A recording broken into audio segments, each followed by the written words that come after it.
जम्मू कश्मीर की घाटी, जो कभी अपने हुस्न और सुकून के लिए जानी जाती थी, अब फिर से एक बार गोलियों की गूंज से हिल उठी। एक ऐसा ऑपरेशन जो 2 दिन के अंदर आतंकी कमर तोड़ गया।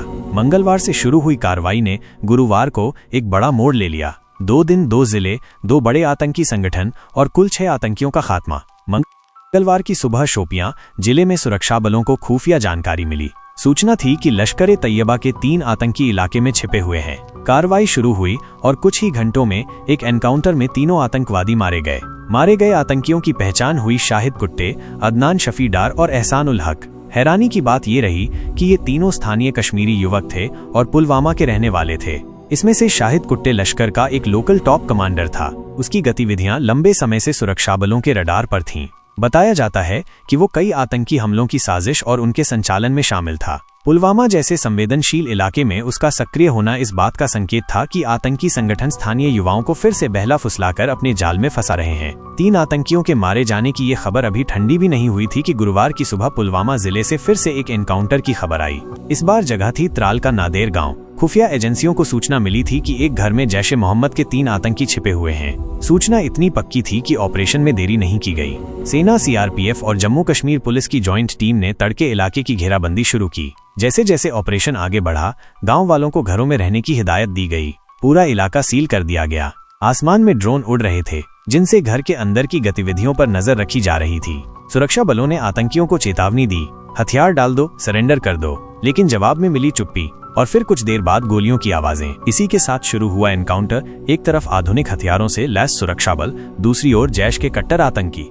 ये मुठभेड़ साधारण नहीं थी। सुरक्षा बलों ने न केवल रणनीतिक तौर पर इलाके को कंट्रोल में लिया, बल्कि हर छोटी गतिविधि पर ध्यान रखा। ड्रोन से मिली तस्वीरें साफ कर रही थीं कि घर के अंदर तीनों आतंकी सक्रिय थे। इनमें से एक आतंकी ने मुठभेड़ शुरू होने से ठीक पहले अपने परिवार से संपर्क किया। ये पल इस पूरे ऑपरेशन का सबसे भावनात्मक और हैरान कर देने वाला मोड़ था। इस मुठभेड़ में सुरक्षा बलों ने कोई जल्दबाजी नहीं दिखाई। हर कदम सोच समझकर उठाया गया।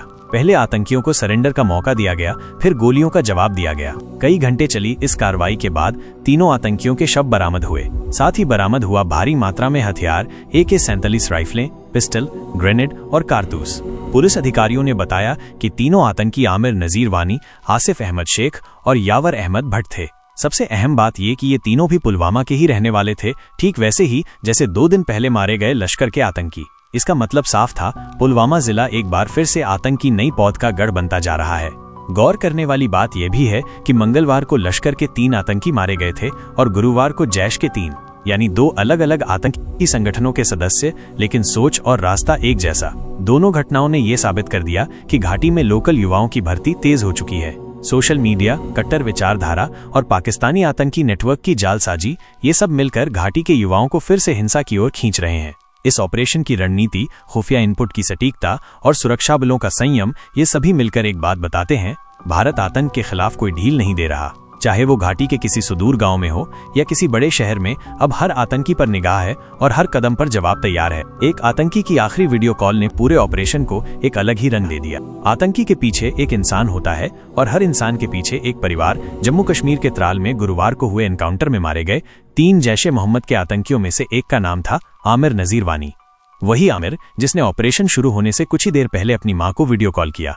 ये कॉल सिर्फ एक तकनीकी संवाद नहीं था, ये एक जज्बातों की जंग थी। एक मां की मिन्नत, एक बहन की पुकार और एक बेटे का पत्थर होता दिल। वीडियो कॉल में आमिर की मां और बहन उसे सरेंडर करने की गुहार लगा रही थी। मां की आवाज कांप रही थी, बेटा बंदूक छोड़ दो, बाहर निकल आओ, जिंदगी अब भी बच सकती है। बहन रोती हुई कह रही थी, भाई हमारे लिए वापस लौट आओ। पर आमिर की आंखों में जिद थी, होठों पर चुप्पी और हाथ में बंदूक। वो बार बार इधर उधर देखता, अपनी पोजीशन जांचता और फिर स्क्रीन की ओर देखता। शायद अंदर कहीं कुछ पिघल रहा था, लेकिन बाहरी चेहरा कठोर और अडिग। ये वीडियो कॉल अब सोशल मीडिया पर वायरल हो रहा है। वीडियो में आमिर के पीछे एक और आतंकी भी दिखाई दे रहा है, यानी ये कॉल छिपकर नहीं बल्कि पूरे होशो हवास में की गई थी। आतंकी की दुनिया में इसे अंतिम विदाई की तरह देखा जाता है। एक ऐसा पल जब आतंकी जानता है कि वो जिंदा वापस नहीं जाएगा, तो वो उन अपनों को देखना चाहता है जिन्हें छोड़कर वो ये रास्ता चुन चुका होता है। लेकिन इस वीडियो कॉल ने सुरक्षा एजेंसियों के सामने एक बड़ा सवाल खड़ा कर दिया। आखिर ये युवा कौन सी सोच में इतना अंधा हो जाता है कि मां की पुकार भी उसकी बंदूक नहीं छुड़वा सकती?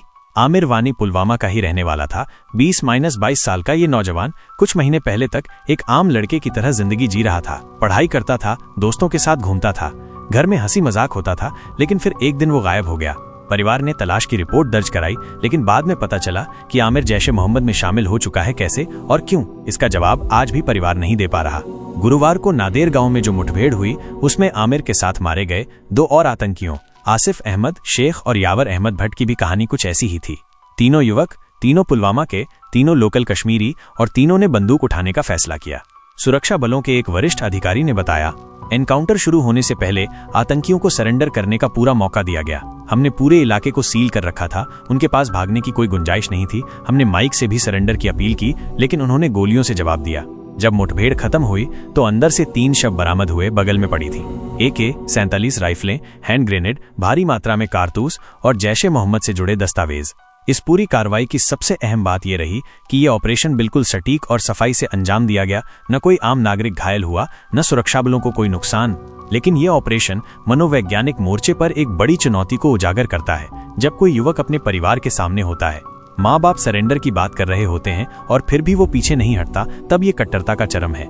ये सिर्फ आतंक नहीं बल्कि मानसिक नियंत्रण की कहानी है, जहाँ एक युवा को इस हद तक ब्रेन वॉश कर दिया गया है कि उसे अपनी मौत भी मंजूर है, पर सरेंडर नहीं।